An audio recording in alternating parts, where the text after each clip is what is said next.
예, 오늘은 이사야서 30장, 31장을 살펴볼 건데요. 역사 배경에서 본 심판 두 번째 시간입니다.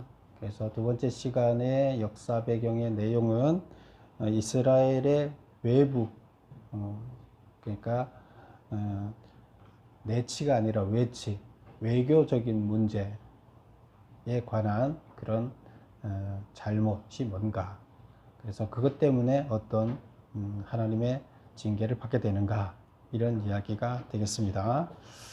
우리가 이사야서를 전체적으로 다시 한번 그림을 그려보면, 이사야서는 크게 심판에 관한 이야기가 39장까지 전개되고, 그 다음 나머지 66장까지가 회복에 대한 이야기다, 이렇게 말씀을 드렸고요.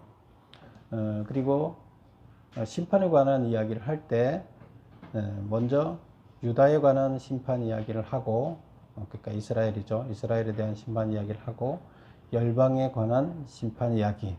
그래서 이스라엘 주변국에 있는 아시리아 제국 중심, 아시리아 소속된 나라들의 심판 어떻게 되는가, 이렇게 다루고 있었죠.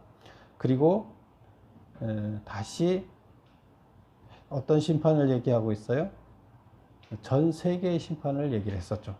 그래서 모든 온 인류가 하나님의 심판을 받게 되고, 심판을 받는다는 것은 온 인류에게 회복, 즉 구원의 기회가 주어지는 것이다, 이렇게 말씀을 드렸죠. 그리고 이제 다시 한번 심판을 한 바퀴 다 도는 거 아니에요. 근데 다시 한번 심판에 대해서 또 언급을 하는데, 그게 뭐냐면 역사를 통해서 하나님께서 어떻게 심판을 하실지 역사를 통해서 설명을 해 나가는 겁니다.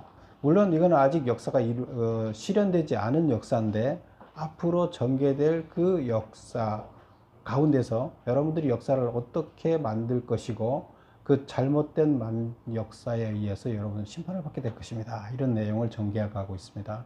그래서 그 첫째로 지난주에 본 것은 이스라엘이 내부적으로 어떤 잘못을 해서 심판을 받게 되는지, 그러니까 국내적인 잘못. 그 다음에 오늘은 이스라엘이 외교적인 부분에서 어떻게 잘못했는지, 하나님 뜻에 어긋나는 일을 했기 때문에 심판을 받게 된다 하는 이야기를 하게 됩니다.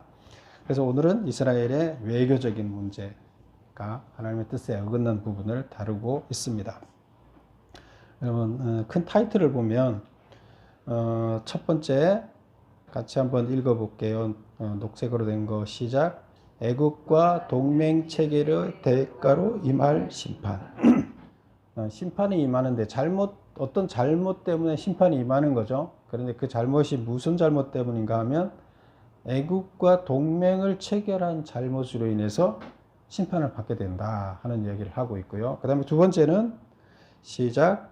이스라엘을 회복시키는 하나님의 은혜.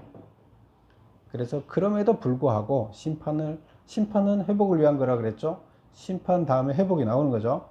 그래서 그럼에도 불구하고 하나님께서 또한 회복을 시키신다, 은혜를 베푸셔서 회복을 시키신다, 이런 얘기를 하고 있고요. 세 번째 시작. 아수르에 대한 심판. 그래서 이스라엘을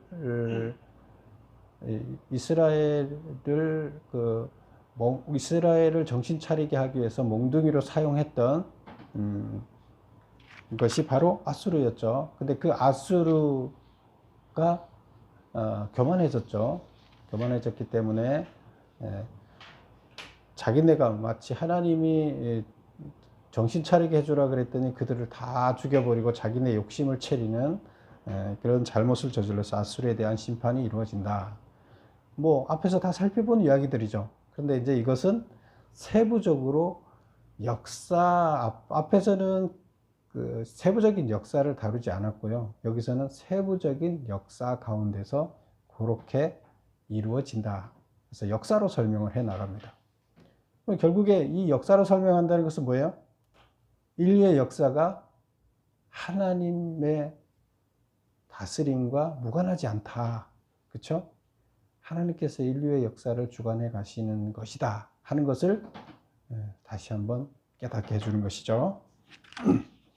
자, 그러면 첫 번째 단락을 보겠습니다. 어, 1번에 보면 30장, 31장의 역사적 배경은 언제인가 이렇게 보면, 물론 이제 여기서는 정확하게 그런 얘기를 안 하고 이 전체적인 문맥을 읽어보게 하고, 문맥 가운데서 우리는 역사를 이미 지나왔기 때문에 해석을 해보는 거죠. 그 문맥 가운데서. 그러면 그때가 언제였다, 언제 역사를 배경을 했다는 것을 우리는 지났기 때문에 알 수가 있는 거예요. 그래서 그렇게 보면 BC 705년경에 아수르의 침략 위험이 커지자 유다는 애국과 동맹을 맺음으로써 그 위험에서 벗어나려고 하였다. 705년에 지금 오늘 나오는 건 705년인데요. 705년 이후에는 무슨 일이 있죠? 701년에는 어떤 일이 있어? 701년?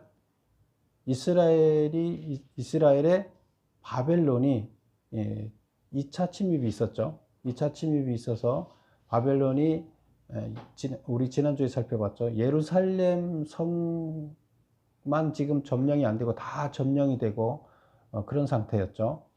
그게 701년이었어요. 근데 701년 보다가 과거로 4년 전이죠. 여기 705년이니까. 이건 지금 역사가 숫자가 거꾸로 가죠. BC니까. 그래서 그 전에 701년 전에, 그래서 다 아수르에 의해서 그 나라가 점령되기 전에, 그때는 어떤 일이 있었냐? 705년에 아직 아수르가 이들을 점령하지 않았기 때문에 무슨 일이 있었어요? 동맹을 맺어서 아수르가 잠깐 멈칫해 있는 사이에 동맹을 맺어서 아수르를 어떻게 하자? 물리치자. 우리를 괴롭히는 아수르를 다 물리치자 해서 지금 아수르의 침략을 받았던 나라들이 다 연대해서 반아수르 그 동맹을 맺는 그런 상황이었죠.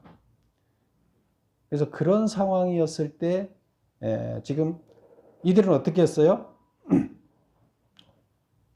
반아수르 동맹에는 들어가지 않았지만, 그러나 이스라엘은 어떤 일을 했습니까? 남쪽에 있는 애국과 동맹을 맺었다는 거예요. 그래서 그 애국과 맺은 동맹을 하나님께서는 선지자를 통해서, 예사야 선지자를 통해서 하지 말라고 계속 메시지를 전했어요. 그런데 들었어요? 안 들었어요? 안 들었죠. 근데 이때 당시의 왕은 히스기야 왕이었는데, 히스기야가 물론 통치를 하나님 선한 왕, 악한 왕 구분했을 때 선한 왕이었지만 히스기야는 그 말을 듣지 않았어요. 그는 전적으로 하나님을 신뢰하지 않았기 때문이겠죠. 전적으로 신뢰했다 그러면 이사야를 통해 전달되는 하나님의 메시지를 듣고, 이사야가 전한 메시지가 뭐예요? 애국과 손잡지 마라. 그러면 손잡지 말아야 되잖아요. 근데 손을 잡았어요. 동맹을 맺었어요. 그래서 이게 705년경에 히스기야 왕 때인데 애국과 동맹을 맺었다. 그래서 자기네가 기도해서, 하나님께 기도해서 나라를 지킬 수 없다고 생각하고 애국과 손을 잡고 하나님의 말을 거역하고 동맹을 맺었다. 이런 얘기가 되겠습니다. 2번 보겠습니다. 이스라엘이 외교적 차원에서 저지른 죄악은 무엇이냐? 아수르의 침략을 막기 위해 하나님께 의지하지 아니하고 애굽의 그늘에 피하려고 애굽과 동맹을 맺은 것이다. 이해하시겠죠? 그래서 1절, 2절을 한번 읽어보겠습니다. 본문 1절, 2절이 이제 그런 내용인데 어떻게 표현하고 있느냐? 이게 그 시적으로 표현했다 그랬죠. 그래서 조금 쉽지 않게 표현을 했는데, 지금 했던 이런 내용을 본문에서 살펴보면 여호와께서 이르시되 패역한 자식들은 화 있을진저. 패역한 자식은 누굴까요? 이스라엘 백성을 얘기를 하는 거죠. 이스라엘 그 패역한 자식이 뭐예요? 부모한테 호로 자식인 거죠. 부모를 제대로 섬기지 않는. 그래서 패역한 자식들은 화가 있을 것이다.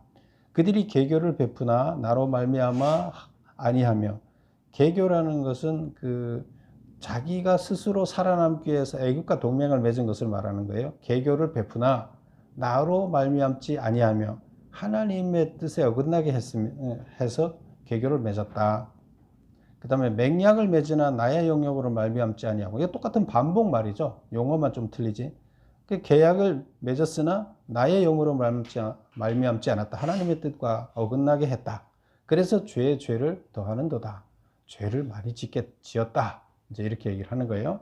그 다음에 2절 보면 그들이 바로의 세력 안에서 스스로 강하려 하며, 바로는 애굽의 왕을 얘기하는 거죠. 애굽의 왕의 안에서, 힘 안에서 스스로 강해지려고 한다. 애굽의 바로의 힘을 빌려서 강해지려고 한다. 애굽의 그늘에 피하려 하여 애굽으로 내려갔다. 그래서 애굽의 그늘에 피해서 그 땡볕을 피하려고 애굽의 도움을 받으러 애굽으로 가지 마라 했는데, 나의 입에 묻지 아니하였도다. 그런데 하나님 어떻게 하면 되겠습니까 하고 하나님이 말하는 것을 들으려고 묻지 않았다는 거예요.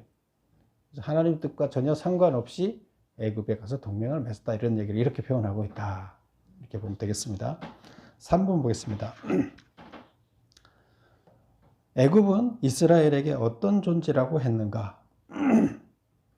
그래서 6절부터 아까 우리가 살펴본 게 1절부터 4절까지 이야기가 무슨 이야기냐면 외교적인 차원에서 저지른 죄악이 뭐냐 하는 것을 얘기를 했는데, 그게 바로 하나님 뜻에 어긋나게 동맹을 맺은 것이다 하는 이야기를 하고 있고요. 그 다음에 6절부터 7절까지 이야기가 3번 문제입니다. 애굽은 이스라엘에게 어떤 존재라고 했는가? 하나님이 이제 얘기를 하는데, 읽어보면 움직이지도 못하고 돕지도 못하는 괴물인 라합과 같아. 이스라엘에게 애굽이 도움을 주는 존재일까요? 돕지 못하는 존재일까요? 하나님 입장에서 봤을 때는 애굽이 이스라엘을 도와줄 수 있는 자가 아니에요. 능력자도 아니고. 근데 하나님은 능력자예요. 그러면 하나님한테 의지해야 되는데 그 애굽에 의지해요. 근데 애굽이 이스라엘에 도움을 줄 수 있느냐? 아니에요. 7절 볼까요? 애굽의 도움은 헛되고 무익하니라. 그러므로 내가 애굽을 가만히 앉은 라합이라 일컬었느니라. 이 라합은 괴물인데, 어떤 괴물이냐 하면 움직이지 못하는, 그래 가만히 앉아서 절대로 움직일 수 없는 괴물이에요.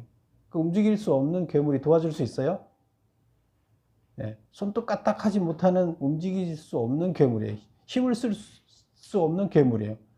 근데 애굽은 바로 그런 괴물이다. 그런 괴물이 너한테 무슨 도움을 줄 수 있겠느냐, 이제 이런 말을 하는 거예요. 그래서 절대로 너희들이 애굽을 의지하려고 하나 애굽은 도움이 되지 않는다. 그래서 우리도 보면 우리 살아가면서 우리한테 제일 필요한 게 뭐 같아요? 이 땅에 살면서 그냥 돈이 다인 것처럼, 어떤 권력이 다인 것처럼 세상에 보여지는 것에 의해서 우리가 다 어떻게 되는 것처럼 생각을 하잖아요. 근데 그게 바로 애굽의 도움을 받고자 하는 거예요.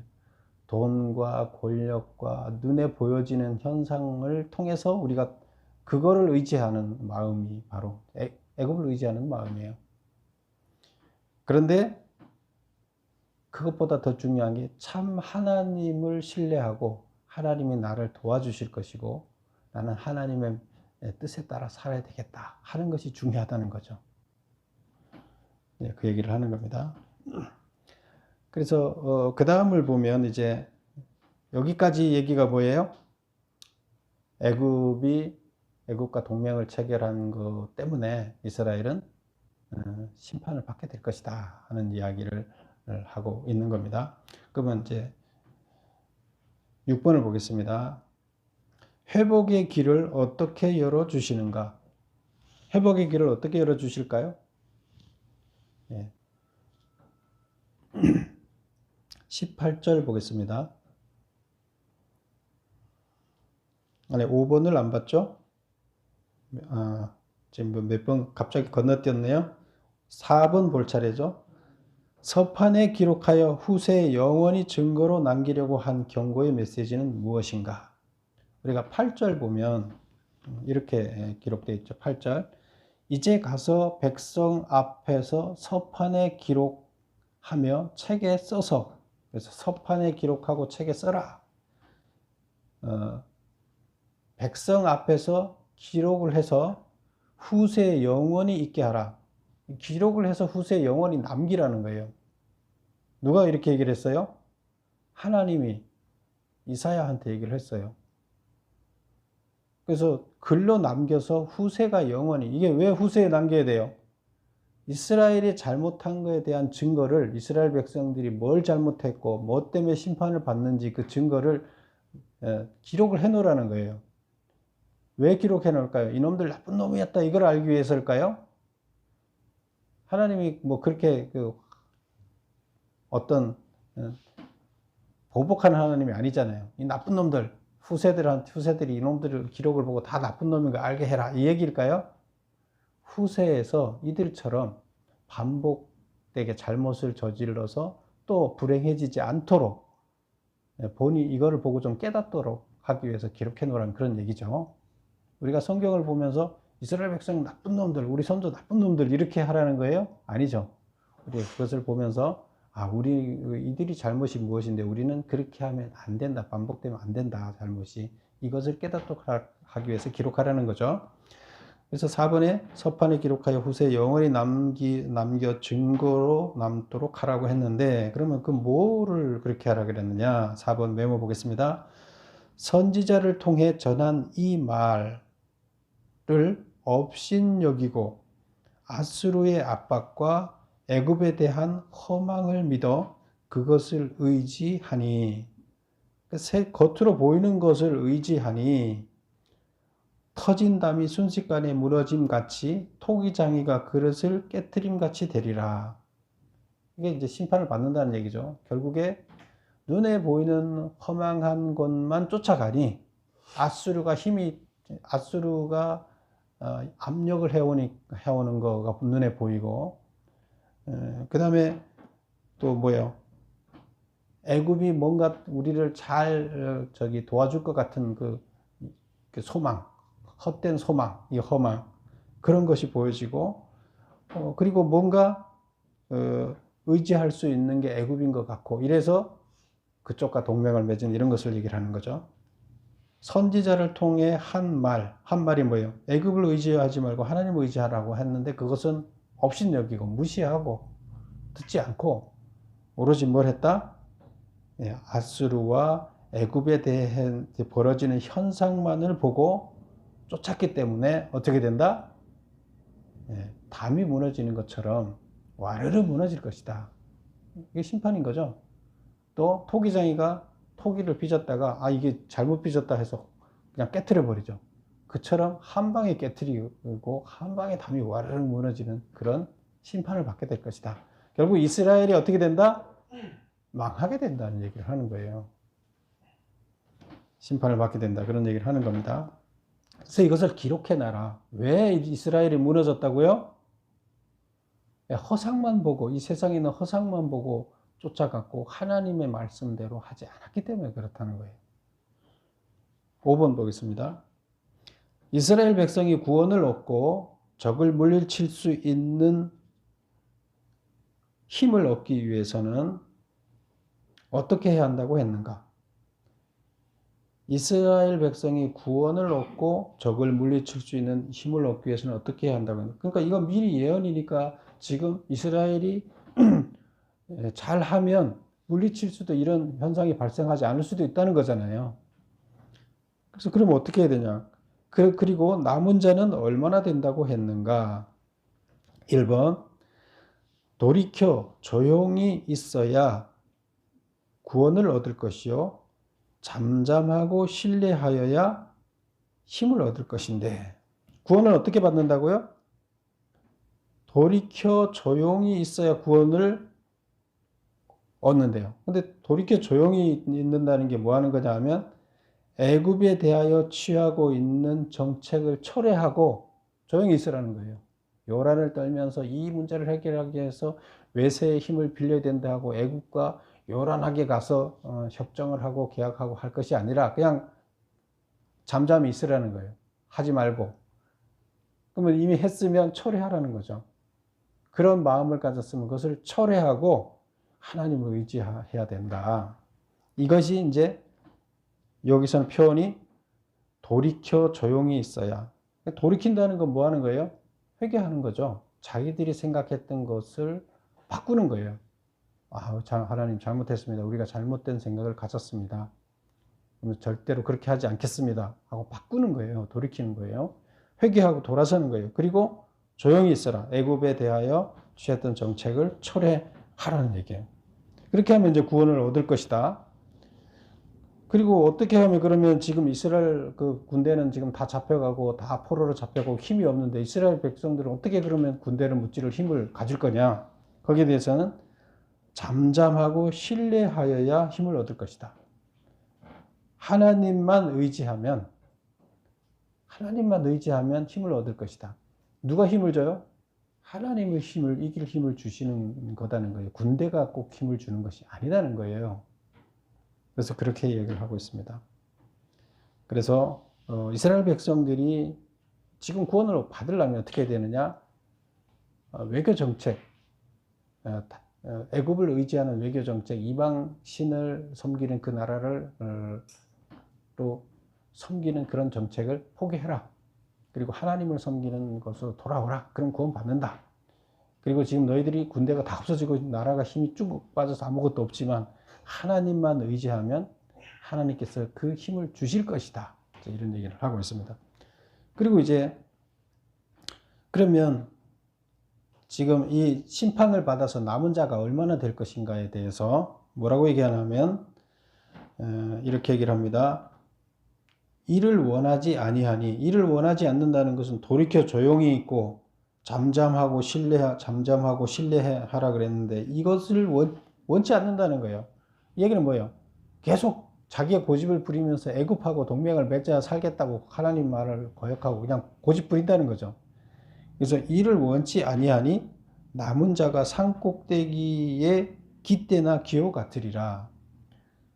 이 산꼭대기에 깃발을 꽂는 거죠. 우리 군대가 여기 주둔하고 있다면 깃발을 꽂아 놓잖아요. 그리고 군대를 모집하는 깃발을 꽂을 때도 그렇고, 그래 군기라 그러죠. 그리고 그 깃발 혹은 그 깃발에 새겨진 기호, 이것이 많아요, 적어요? 그 군대가 있으면 이스라엘 군대 있으면 이스라엘 군 하나죠, 깃발이. 그럼 남은 자는 깃발처럼 적을 것이라는 거예요. 하나 이렇게 돌아서는 자가 하나님, 그래서 구원받는 자가 깃발처럼 적을 것이다. 이 본문은 어디 있나? 17절 한번 볼까요? 15절부터 우리가 17절까지 한번 읽어볼게요. 주 여호와 이스라엘의 거룩하신 이가 이같이 말씀하시되 너희가 돌이켜 조용히 있어야 구원을 얻을 것이요 잠잠하고 신뢰하여야 힘을 얻을 것이거늘 너희가 원하지 아니하고 이르기를 아니라 우리가 말 타고 도망하리라 하였으므로 너희가 도망할 것이요. 전쟁을 한다는 거죠.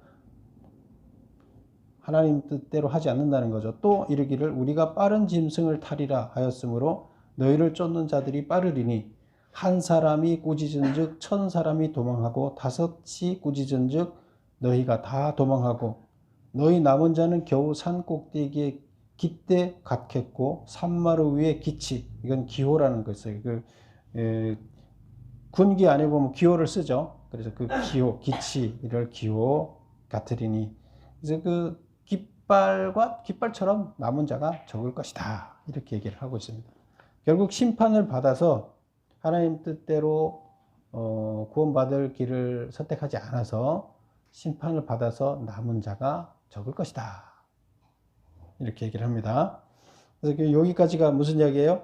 심판을 받는 이야기입니다. 말 안 듣고 끝까지 고집 부리면서 자기네 생각을 이렇게 옳다고 생각하는 거죠. 그래서 심판받는다 하는 얘기를 합니다. 그 다음에 이제 이어서 18절부터 회복에 대한 이야기인데요. 6번 보겠습니다. 회복의 길을 어떻게 열어주시는가? 심판은 주어지는데 또 하나님께서는 반드시 회복하신다 그랬잖아요. 회복을 기록하겠습니다. 여기서 어떻게 회복을 한다고 하느냐? 1번 하나님만 의지하기로 결단하고 회개하고 돌아오는 자에게 긍휼함과 은혜를 베푸시기 위해 기다리고 계신다.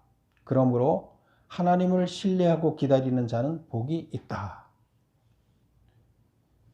뭐라고 얘기를 해요? 하나님은 기다리고 계셔요. 근데 어떤 심정으로 기다리고 계신가를 이제 메모하고 있어요. 어떤 심정으로 기다리고 있어요? 긍휼함과 은혜를 베풀기 위해서. 긍휼함이라는 것은 불쌍히 여기는 마음이죠. 죽어가는 자식을 보면서 불쌍한 마음을 안 가진 부모가 있겠어요?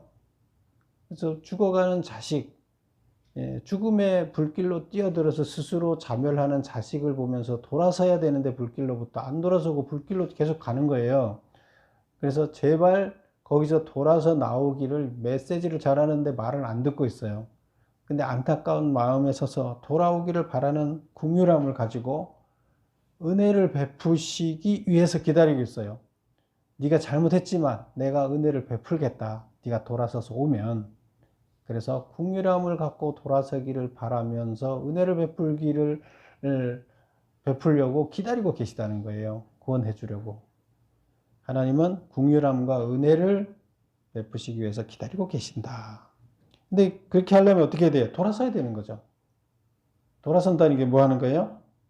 하나님만 의지하기로 결단하고 회개하는 거예요. 그럼 이스라엘 백성이 하나님의 말씀만 따르고 세상의 현상, 자기네 생각을 버리는 거죠. 현상을 바라보고 자기네 생각에서 그들과 동맹을 맺는 것이 옳다고 생각하는 것을 버리는 거예요. 그리고 돌아서는 거예요. 그걸 하라는 거예요. 오늘 외교적인 문제이기 때문에. 이 가로 2번 보겠습니다. 어렵기는 하지만 말씀을 접할 수 있는 길을 열어주시고 선지자를 통하여 바른 길을 가르쳐 주실 것이다. 회복의 길을 열어주기 위해서 하나님께서는 기다리고 계시고 그 다음에 또 어떻게 하느냐? 어렵기는 하지만 말씀을 접할 수 있는 길을 열어주시고 선지자를 통하여 바른 길을 가르쳐 준다. 구원의 길이 이것이다 하고 이게 전달이 잘 안 돼요.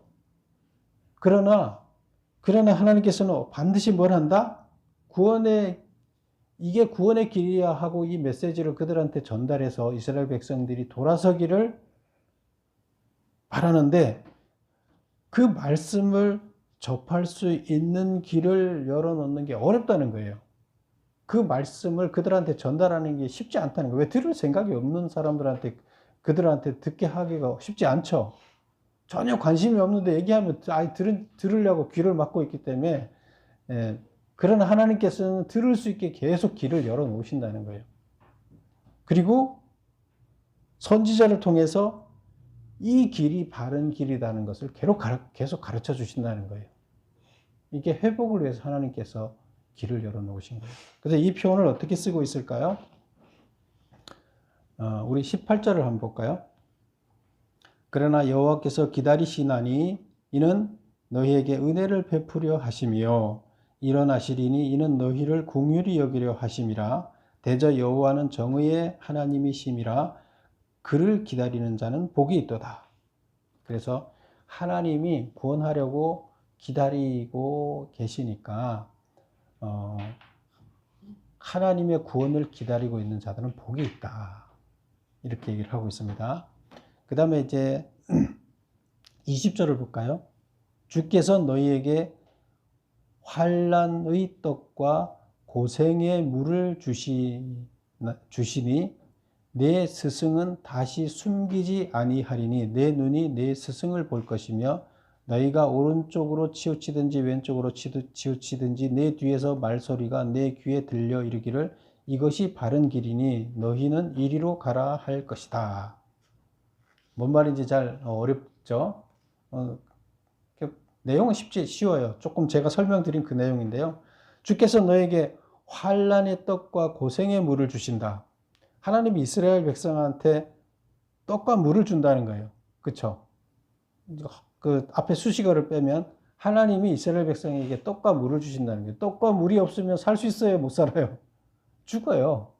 가만 놔두면 이스라엘 백성이 죽는다는 거예요. 그래서 살리기 위해서 이스라엘 백성한테 떡과 물을 계속 하나님이 주신다는 거예요. 그런데 그 떡과 물이 어떤 물이냐 앞에 수식어가 붙었죠. 환난의 떡과 고생의 물을 주시니. 먹고 살도록 물과 떡은 주지만 그 물과 떡이 어떤 떡이에요? 환난과 고생의 떡이라는 거예요. 이 얘기는 무슨 얘기예요? 아까 뭐라고 설명했어요? 어렵다는 거예요. 이게 말씀을 얘기해요. 환난과 물은 먹고 살 수 있는 육이 살려면 떡과 물을 먹어야 되지만 영이 살려면 뭘 먹어야 돼요? 말씀을 먹어야 되는 거죠.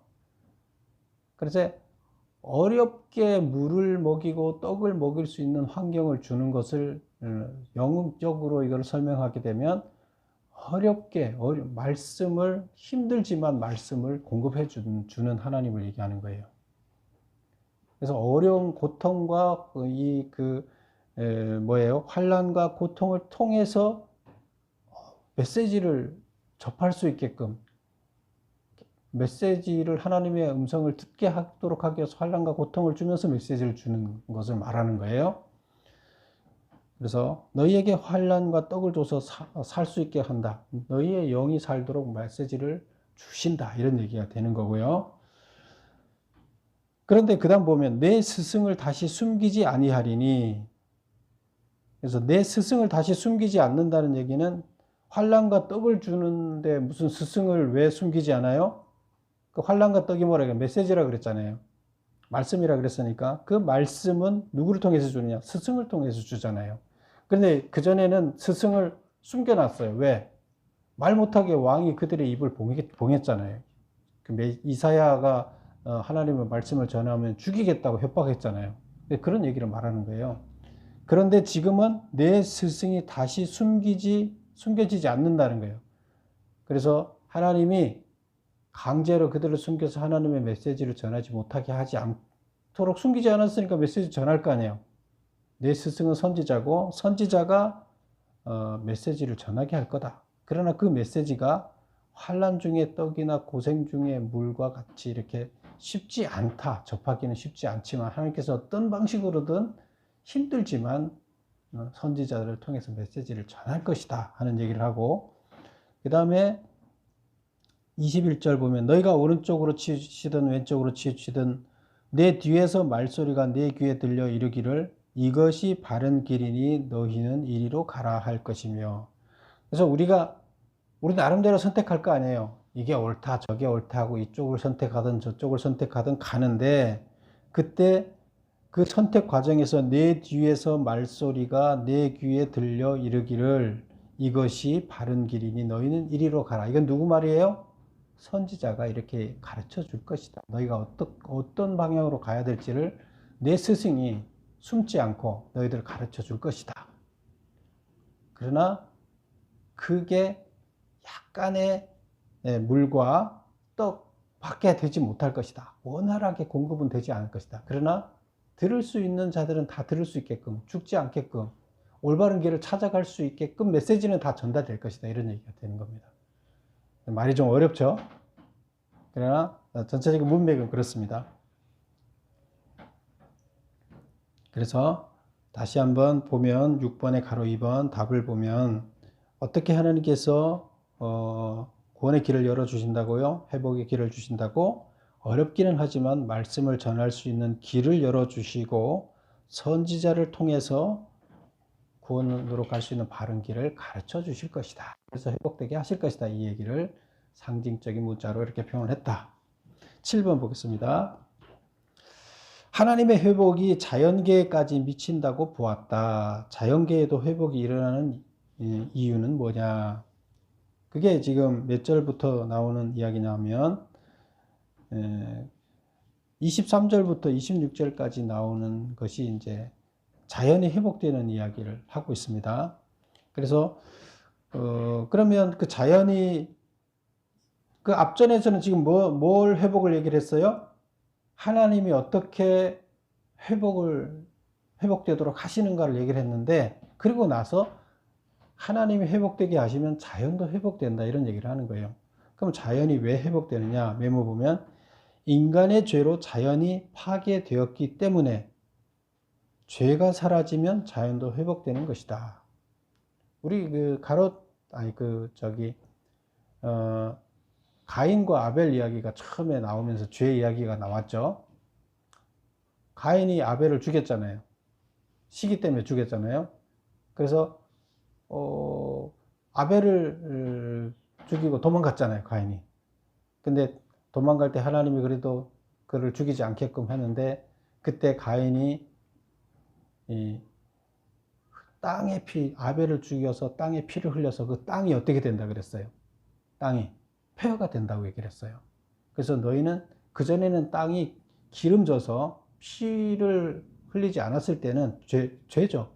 죄로 땅이 오염되지 않았을 때는 어떻게 된다? 인간이 죄를 지어서 땅을 오염시키지 않았을 때는 땅이 비옥해서 아무 일도 안 해도 먹고 살았는데, 그 다음부터는 죄가 들어와서 땅을 오염시킴으로 인해서 너희가 수고하지 않으면 자연적으로 나오는 것을 먹고 살기 어렵다, 이렇게 얘기를 하고 있어요.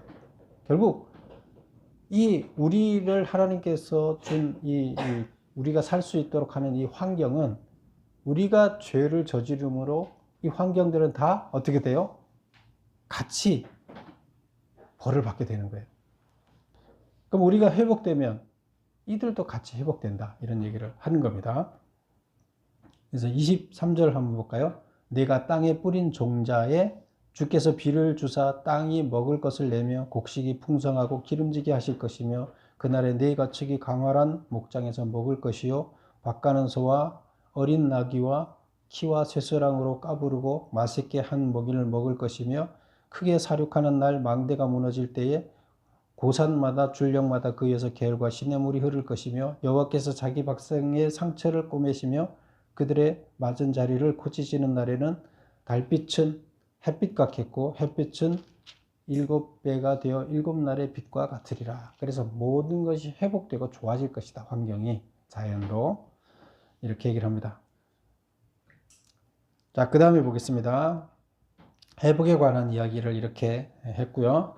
그 다음에 이제 30장 27절부터 쭉 이어지는 31장까지 쭉 끝까지 이어지는 이야기가 아수르 심판에 관한 이야기가 되겠습니다.